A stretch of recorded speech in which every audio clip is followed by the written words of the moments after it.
देवेंद्र फडणवीस मुख्यमंत्री होणार आणि अजित पवार तसंच एकनाथ शिंदे हे उपमुख्यमंत्री असतील अशा स्वरूपाचा तोडगा दिल्लीमध्ये म्हणजे भाजप मुख्य पक्ष श्रेष्ठींच्या बैठकीत ठरलेला आहे आणि तो कधी जाहीर होईल आणि अशा प्रकारे महाराष्ट्राचं नवं शासन स्थापित होण्याच्या दृष्टीने मार्गक्रमण सुरू होईल असं बोललं जात आहे.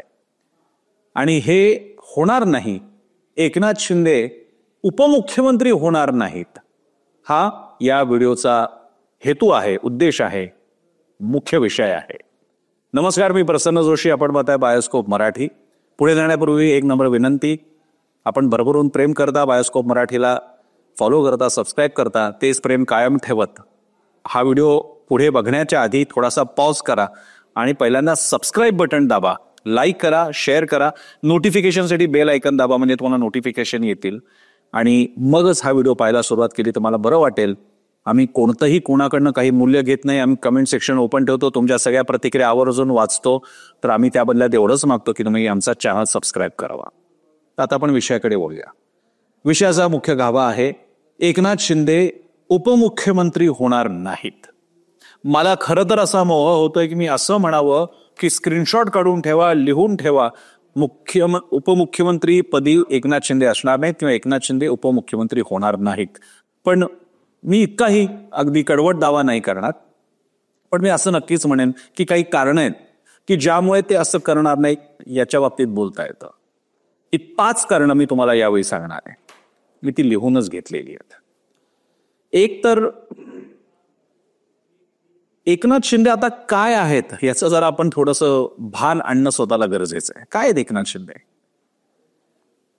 युती सरकारच्या काळामध्ये आणि उद्धव ठाकरेंच्या शिवसेनेत ते असताना, एकीकृत शिवसेनेत असताना नगर काय त्यांच्याकडे जे काही विकासाची काही खाती होती त्यांच्याकडे, ती बघणारे साधारणपणे मितभाषी आणि पातोशीवर येणारे, ठाणं सांभाळणारे, अगदी उद्धव ठाकरेंना आपला सर्वस्व मानणारे, अनेकदा त्यांच्या सभांमध्ये मग त्यांना पाया बिया पडतात वगैरे सगळं आपण बघितलेलं आहे. त्या फेजमधून आता शिंदे काय झालेत याची आपल्याला एकदा नीट जाणीव करून घेण्याची गरज आहे. प्रतिमा म्हणून राजकीय नेत्यांच्या प्रतिमा आणि त्यांची एक बनलेली प्रतिमा, बनत जाणारी प्रतिमा, हा एक अभ्यासाचा विषय, हा खूप इंटरेस्टिंग विषय आहे.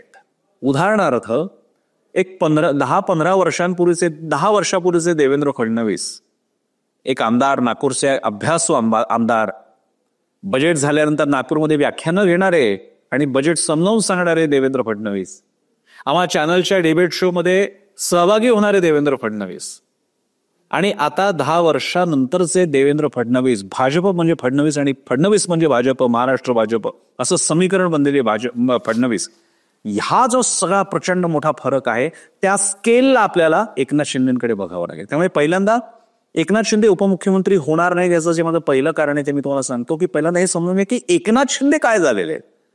एकनाथ शिंदे ही व्यक्ती आता उरलेली नाहीये. एकनाथ शिंदे आधी शिवसेनेत होते, मग त्यांनी सगळ्या पक्षावरती दावा सांगितला, तो मंजूर, तो न्यायालयानं स्वीकारलेला आहे आणि आता ते एक शिवसेनेचे प्रमुख नेते आहेत, म्हणजे अध्यक्षच आहेत आणि शिवाय ते मुख्यमंत्री आहेत, आता ते काळजीभाऊ आहेत. इतकं नाही उरलेलं. एकनाथ शिंदे हे गेल्या काही काळात फिनॉमिना झालेला आहेत. अगदी बाळासाहेब ठाकरेंचा नाही, पण थोडं धाडसानं सांगायचं झालं तर मला आता प्रतिमा या पातळीला, जसे उद्धव ठाकरे हे त्यांच्या शिवसेनेचे आणि पर्यायानं एक चेहरा बनलेले आहेत महाराष्ट्रातले, तसे एकनाथ शिंदे जे असं मानलं जात होतं की फक्त ठाण्यापुरता मर्यादित हा चेहरा राहील आणि यांच्या पक्षाला महाराष्ट्रात काही फार भवितव्य नसेल, शहराची मर्यादा ओलांडू शकणार नाहीत, तसं राहिलेलं नाहीये. शिंदे आता महाराष्ट्रामधला मोठा चेहरा झालेले आहेत. त्या अर्थानं ते आता प्रादेशिक महत्वाचे नेते हे जर का आपण मांडायचे म्हटले, सुरुवात समजा आपण फडणवीसांपासून केली, मग भाजपातले काही दुसऱ्या फळीतले, पहिल्या फळीतले नेते येतील, पण म्हणजे भाजप, देवेंद्र फडणवीस भाजप आपण घेतले, तुमच्या शिवसेनेचे उद्धव ठाकरे घेतले, राष्ट्रवादीचे अजितदादा घेतले, काँग्रेसचे नाना पटोले घेतले, तिकडे आणखी 4-5 नावं घेता येतील, म्हणजे ते झालं, आपण टिकमार्क तो करून टाकला. त्यानंतर आपण शरद पवारांमध्ये शरद पवार घेतले, सुप्रिया सुळे घेतल्या, आणखी थोडंसं घ्यायचं तर आपल्याला रोहित पवारही घेता येतील. या सगळ्या प्रभावळीमध्ये आता एकनाथ शिंदे, आणि हे खूप नीट समजून घेण्याची गरज आहे, ते आता केवळ नेता उरलेले नाहीये, ते आता केवळ पक्षनेता सुद्धा उरलेले नाहीयेत, ते एका अशा महाराष्ट्रव्यापी चेहऱ्यांमधला एक चेहरा बनलेले आहे. आणि त्यामुळे ज्यांनी या 2-2.25 वर्ष मिळाली आहेत त्या काळामध्ये ज्यांनी मुख्यमंत्रीपद बघितलेलं आहे, अशा चेहऱ्याचा जसं मी वर्णन आता केलं, ते एकनाथ शिंदे उपमुख्यमंत्री पद स्वीकारतील असं मला वाटतं. पहिला मुद्दा. दुसरा मुद्दा, उपमुख्यमंत्री पद काय आहे? संविधानात्मक पातळीला उपमुख्यमंत्री पद नावाच्या पदाला संविधानात्मक कोणतंही समर्थन नाहीये, त्याची वैधता नाहीये. म्हणजे ते अनधिकृत पद नाहीये, ते वैध पद आहे. पण ते पद शासनावरती रूल करणाऱ्या राजकीय पक्षानं बनवलेलं पद आहे. आता गमती तर तुम्हाला सांगतो, उदाहरणार्थ खाती जी असतात ना, ती खाती काही अशी म्हणजे राज्यसूची आणि संविधानामधल्या काही विशिष्ट सूची आहेत, त्याची पण मंत्रिपदं बनवावी लागतात. अशी राज्यसूची आहे, केंद्र सूची आहे, एक संयुक्त सूची सुद्धा आहे. पण त्या पलीकडे तुम्ही अनेक पदं बनवू शकता. तुम्ही उदाहरणार्थ इन्फॉर्मेशन टेक्नॉलॉजी मिनिस्ट्री, यापूर्वी असं काही कारण नव्हतं 20 वर्षापूर्वी 30 वर्षापूर्वी, ते आता बनलेलं आहे, देशात पण आहे. निर्गुंतवणूक मिनिस्ट्री ही भाजप एनडीएच्या काळात बनली होती, वाजपेयींच्या काळात प्रमोद महाजन त्याचे मंत्री होते, तेव्हाची ती गरज होती, त्यापूर्वी नव्हती. अशी पदं तुम्ही बनवू शकता. तशाच प्रकारे उपमुख्यमंत्री पद नावाचं एक नुसतं पद आहे, त्या पदाला तशी गरिमा नाही जी मुख्यमंत्री पदाला आहे, जी संविधानात्मक पद आहे. सरकारचा जेव्हा राजीनामा होतो ना, तेव्हा तो एकनाथ शिंदेंनी आता सही केली ना तिकडे राज्यपालांकडे जाऊन, ती त्यांची सही महत्वाची, कारण ते मुख्यमंत्री आहेत. आणि त्यामुळे उपमुख्यमंत्री पद हे शब्द ऐकायला जरी बरे वाटत असले तरी प्रत्यक्ष सत्तेच्या वर्तुळामध्ये वावरणाऱ्या व्यक्तीला माहित असतं की या पदाला तसा काही अर्थ नाही, फक्त महत्व मात्र आहे, राजकीय महत्व मात्र आहे. आणि मी मगाशीच म्हणालो तसं, राजकीय महत्वापोटी फक्त उपमुख्यमंत्री पद स्वीकारावं, ज्याला संविधानात्मक बेस नाही. बरं, तुम्ही त्याला समजा काही महत्वाची खाती जरी घेतलीत तरी सुद्धा तुम्ही उप राहता, या अर्थानं सुद्धा एकनाथ शिंदे उपमुख्यमंत्री पद घेतील असं वाटत नाही. तिसरा मुद्दा, हे जवळपास स्पष्ट आहे की मुख्यमंत्री देवेंद्र फडणवीस असतील. भाजपतर्फे फार अगदी कमी शक्यता आहे की कुठला तरी धक्कादायक निर्णय होईल, अन्यथा देवेंद्र फडणवीस हेच मुख्यमंत्री असतील भाजपचे, म्हणजे महाराष्ट्राचे मुख्यमंत्री होतील. भाजपचा चुकीचा शब्दप्रयोग, मुख्यमंत्री असतील, भाजपतर्फे ज्यांचं नाव दिलं जाईल. आता ज्या सरकारमध्ये मुख्यमंत्री पदांचे आता असलेले देवेंद्र फडणवीस, आपण गृहीत धरतोय देवेंद्र फडणवीस तुम्हाला आणि तुमच्या अंडर असतात, बिंग उपमुख्यमंत्री. अजित पवार हे उपमुख्यमंत्री होते. इतकंच काय, देवेंद्र फडणवीस सुद्धा दरवेळी म्हणायचे की म्हणजे भाषणापासून किंवा कुठे, महाराष्ट्राचे लाडके मुख्यमंत्री एकनाथ शिंदे, आम्ही मुख्यमंत्री एकनाथ शिंदेच्या नेतृत्वात निवडणूक लढवणार आहोत. एवढं सगळं झाल्यानंतर तुम्ही आता त्यांच्या नेतृत्वात बनता, कारण देवेंद्र फडणवीसच म्हणायचं ना की एकनाथ शिंदेच्या नेतृत्वात आम्ही निवडणूक लढवणार आहोत, आम्ही नेतृत्वात काम करतोय, किंवा जे काही असेल ते त्यांची भाषणं तुम्ही काढून बघा. म्हणजेच त्या अर्थानं आता एकनाथ शिंदे सुद्धा देवेंद्र फडणवीसांच्या नेतृत्वात असतील जेव्हा सरकारमध्ये असतील तेव्हा, जर का ते उपमुख्यमंत्री झाले तर. आता इथे दोघांमध्ये संबंध कितीही चांगले असतील, आणि असतील अशी मला खात्री आहे, तरी सुद्धा एकनाथ शिंदे हे पक्षप्रमुख आहे. आणि माझ्या पुढच्या मुद्द्यामध्ये ते येईल, परत जर आणखी विस्तारित स्वरूपात येईल. आणि ते शिवसेनेचे पक्षप्रमुख आहेत, म्हणजे काय ते मी आणखी पुढे नंतर सांगणार आहे विस्ताराने. ही स्थिती ही थोडी त्यांच्यासाठी ऑकवर्ड आहे, थोडीशी अशी अडचण करून टाकणारी आहे की आपण आता उपमुख्यमंत्री झालो आणि आपल्यावरती देवेंद्र फडणवीस आहेत, जे आधीच्याच सरकारच्या काळामध्ये आपल्याला डेप्युटी होते. आता यापूर्वी असं नाही का झालेलं आहे, उपमुख्यमंत्री नाही का झाले? उपमुख्यमंत्री सोडा, मुख्यमंत्री नुसते साधे आमदार सुद्धा झाले, जसे की पृथ्वीराज चव्हाण, जसे की अशोक चव्हाण, जसे की नारायण राणे. यांना त्या अर्थानं नंतर नारायण राणेला काही केंद्रात सुद्धा मिनिस्ट्री मिळाली, पण त्या अर्थानं डिमोशनच. म्हणजे एकदा मुख्यमंत्रीपद बघितल्यानंतर तुम्ही महाराष्ट्राचं मुख्यमंत्रीपद तरी या दर्जाचं आहे की त्याच्यासमोर केंद्रातल्या मोठ्या पदाला सुद्धा नकार द्यावा. अनेकांना मोह होतो की आपण आपापल्या राज्यात मुख्यमंत्री व्हावं, तो वेगळा विषय आहे. तर या गोष्टीसाठी सुद्धा मला नाही वाटत की एकनाथ शिंदे उपमुख्यमंत्री पद स्वीकारतील. असं नाही की त्यांचा काही वाद आहे फडणवीसांबरोबर, पण असा मुद्दा आहे की आपण जिथे सिनियरिटी बघितलेली आहे तिथे आपण आता एक स्टेप डाऊन व्हायचं का, हा त्याचा तिसरा मुद्दा. चौथा मुद्दा, आणि जो मी मगाशी म्हणाला, मी थोडं विस्ताराने सांगेन, तो म्हणजे शिवसेना प्रमुख. कितीही ऐकायला विचित्र वाटलं तरी सध्या एकनाथ शिंदे हे शिवसेना प्रमुख एकनाथ शिंदे आहे. आता शिवसेना प्रमुख एकच ते स्वर्गीय बाळासाहेब ठाकरे हे जरी खरं असलं तरी आत्ताच्या शिवसेनेला जो कोणी प्रमुख आहे त्याला पक्षप्रमुख म्हणा, कारण पक्षप्रमुख हे उद्धव ठाकरेंच्या शिवसेनेतलं पद आहे, ते स्वतःला पक्षप्रमुख म्हणून घेतात. कारण त्यांची स्वतःची भूमिका होती की मी बाळासाहेबांची जागा घेऊ शकत नाही, शिवसेना प्रमुख एकच बाळासाहेब ठाकरे. पण इथे शिवसेनेचे प्रमुख एकनाथ शिंदे.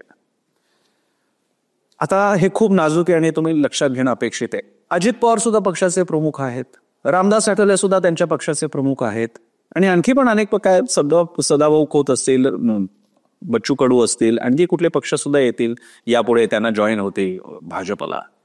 शिवसेना प्रमुख जेव्हा तुम्ही असता, मग त्याला तुम्ही शिवसेना पक्षाध्यक्ष म्हणा, शिवसेना पक्षप्रमुख म्हणा, तेव्हा येणारा एक अख्खा प्रतिभा मंडळ तुमच्या मागे जे सगळं दिसतं, सगळं प्रभा मंडळ तुम्हाला दिसतं, शिवसेना प्रमुख, पक्षप्रमुख, ती व्यक्ती एकतर मुख्य स्थानी असू शकते किंवा थेट बाहेर असू शकते, ती डेप्युटीला असू शकत नाही. आणि हा मुद्दा तर मी म्हणेन सगळ्या मुद्द्यांमधला भारी मुद्दा आहे. तुम्ही जेव्हा शिवसेना पक्षप्रमुख असता, जेव्हा शिवसेना प्रमुख असता, तेव्हा तुम्ही शिवसेना नावाच्या बाळासाहेब ठाकरेंच्या प्रतिमेमुळे लार्जर दॅन लाईफ बनलेल्या एका इथॉसचा, एका संपूर्ण सांस्कृतिक नॅरेटिव्ह जात आहे. हे तुम्हाला कसं समजावं, पण शिवसेना म्हटल्यानंतर जे तुम्हाला एक महाराष्ट्रव्यापी एक अशी जाज्वल्य संघटना आणि मग सगळा तो 92चा इतिहास, धगधगता इतिहास, तो वाघ सिंह, हे सगळं जे तुम्ही बघता ना, या सगळ्याचं एक अख्खं वातावरण तयार होतं. त्या सगळ्या चेहऱ्यासकट ते आहेत. हे ना अजित पवारांना आहे, हे ना बच्चू कडूंना आहे, हे आणखी कोणाला, म्हणजे अजित पवार सगळ्यात मोठ्या पक्षाचे त्या अर्थानं नेते, त्यामुळे तुलना करायची असेल तर मला अजित पवारांशी करावी लागेल. अशा शिवसेनेचा प्रमुख असलेले नेते हे मुख्यमंत्री होऊ शकतात. म्हणून उद्धव ठाकरे मुख्यमंत्री झाले, नंतर जर का शासन टिकलं असतं किंवा ते महायुतीत असते आणि तिथे मुख्यमंत्री झाले असते, मला 1001% खात्री आहे नंतर ते बाजूला गेले असते आणि आदित्य ठाकरे तेव्हा डेप्युटी सीएम झाले असते. तर आता सुद्धा बोलत असताना एकनाथ शिंदे हे शिवसेना पक्ष प्रमुख असल्यामुळे, ना की कुठली प्रहार संघटना, ना की राष्ट्रवादी काँग्रेस की जिकडे अजित पवार काय उपमुख्यमंत्रीपद अनेकदा घेत असतात, ना की अन्य कुठली संघटना, ते शिवसेना पक्ष प्रमुख असल्यामुळे उपमुख्यमंत्रीपद घेणार नाही, घेतील असं मला वाटत नाही. हा माझा चौथा मुद्दा. पाचवा मुद्दा, या सगळ्या कारणांमुळे, या सगळ्या कारणांच्या जोडीला जर का एकदा त्यांना लक्षात आलं की आता उपमुख्यमंत्री पदच आपल्या पक्षाला मिळते, तर आपण पुढे काय करावं, तर अशा वेळी त्यांच्यासाठी एक आणखी जबाबदारी आहे त्यांच्या पक्षवाढीसाठी, आणि जी त्यांना पक्षाची जबाबदारी लवकरच ती द्यावी लागणार आहे, ती म्हणजे नेतृत्व तयार करणे पक्षामधलं, जे की श्रीकांत शिंदे. आणि श्रीकांत शिंदे यांना शेवटी ते आता जरी केंद्रात असले, खासदार असले, तरी ती त्यांची कर्मभूमी नाही. एकनाथ शिंदेना यापुढे महाराष्ट्रामध्ये, आणि त्यातून जर का उपमुख्यमंत्री पदच मिळणार असेल तर शासनामध्ये जर का ते घेणार नसतील तर एक वर्चस्व ठेवण्यासाठी, स्वतःचा हस्तक्षेप ठेवण्यासाठी, ज्यानंतर उद्धव ठाकरेंनी आदित्यद्वारे करून दाखवलं, आदित्य ठाकरेंद्वारे, माझा असा होरा आहे, माझा असा अंदाज आहे की श्रीकांत शिंदे हे उपमुख्यमंत्री होते किंवा एकनाथ शिंदेकडनं केले जातील. याच्यातून दोन गोष्टी साध्य होतात. एक, तुम्ही शिवसेना प्रमुख आधी मुख्यमंत्रीपद सांभाळलेल्या, जी माझी आधीची 3-4 मी कारणं सांगितली होती, त्याच्यातून तुम्ही मुक्त होता. पण त्याचवेळी तुमचाच मुलगा थेट उपमुख्यमंत्री असल्यामुळे तुमच्या इतकाच हस्तक्षेप शासकीय प्रक्रियेमध्ये, सत्तेच्या प्रक्रियेमध्ये तुमचा राहतो. आणि याचा दुसरा पाय, या निमित्तानं श्रीकांत शिंदे यांच्या महाराष्ट्राच्या राज्य प्रशासनाचं ट्रेनिंगही सुरू होतं.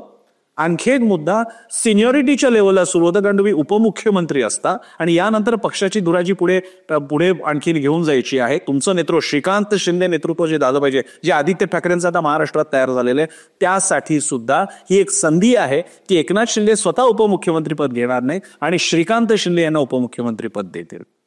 हा माझा पाचवा मुद्दा. आणि जो सहावा, जो तसा मुद्दा नाहीये, पण तो त्याचा एक साईड इफेक्ट म्हणा किंवा एक बेनिफिट एकनाथ शिंदेना आहे, तो म्हणजे पक्षवाढ. एकनाथ शिंदे यांनी ज्या सगळी जो गडबडीचा काळ होता 2020च्या नंतरचा, आणि सगळं म्हणजे महाराष्ट्रामध्ये सगळं राजकारण काय चाललंय तेच कळत नव्हतं, त्या काळामध्ये तो पक्ष आला, त्यांच्या ताब्यात मिळाला, अधिकृतता प्राप्त झाली, सत्ता स्थापन केली, 2 वर्ष मुख्यमंत्री झाले, सगळं झालं. पक्ष वाढवावा लागेल आता, आणि तो वाढवताना श्रीकांत शिंदे यांची प्रतिमा कामी येणार नाहीयेत. श्रीकांत शिंदे अजूनही महाराष्ट्रव्यापी शिवसेना, शिंदेच्या शिवसेनेचे राज्यव्यापी नेतृत्व प्राप्त झालेले नेते नाहीत. ते आहेत एकनाथ शिंदे. आणि यासाठी एकनाथ शिंदेना शिवसेना प्रमुख म्हणून, काय शिवसेना पक्षप्रमुख म्हणा, अध्यक्ष म्हणा, त्याद्वारे पक्षवाढीसाठी प्रयत्न करावा लागेल, कारण अजून मोठी लढाई बाकी आहे. अजून शिंदेच्या हातात वय आहे, एक अतिशय मोठी चांगला बेनिफिट असलेला पार्ट आहे त्यांच्या बाजूला, आणि त्यासाठी त्यांना पक्ष वाढवायचा आहे. त्यासाठी ते कामी असणार आहेत तिथे, त्यांचं काम जास्त असणार आहे ना की श्रीकांत शिंदेचं. आणि अशावेळी हा बॅलन्स सगळ्याधिक लॉजिकल आहे की श्रीकांत शिंदे हे उपमुख्यमंत्री असतील आणि पक्षप्रमुख म्हणून पक्षवाढीसाठी आणि शासनावर मधल्या आपल्या हस्तक्षेपासाठी एकनाथ शिंदे हे स्वतंत्र राहतील, इंडिपेंडंट राहतील. तर अशा या 5 कारणांसाठी माझा असा अंदाज आहे की एकनाथ शिंदे उपमुख्यमंत्री पद स्वीकारणार नाही. याचा अर्थ असा नाही की ते विरोधात आहेत सत्तेच्या किंवा ते नाराज आहे, तर त्याची ही 4-5 कारणे जी मी आपल्या समोर सादर केलेली आहे. तुम्हाला हे कारणं पटतात का? तुम्हाला काही वेगळं सुद्धा म्हणायचं का? तुमचं काही वेगळं आकलन आहे का? मला जरूर जाणून घ्यायला आवडेल. खाली कमेंट सेक्शनमध्ये तुमच्या कमेंट्स जरूर व्यक्त व्हा. पुन्हा एकदा विनंती, हा व्हिडिओ आपल्याला आवडला असेल तर प्लीज कृपया बायोस्कोप मराठीला सबस्क्राईब करा, लाईक करा, व्हिडिओ शेअर करा आणि सदैव पाहत रहा अशाच विश्लेषणासाठी आणि कंटेंटसाठी बायोस्कोप मराठी. धन्यवाद.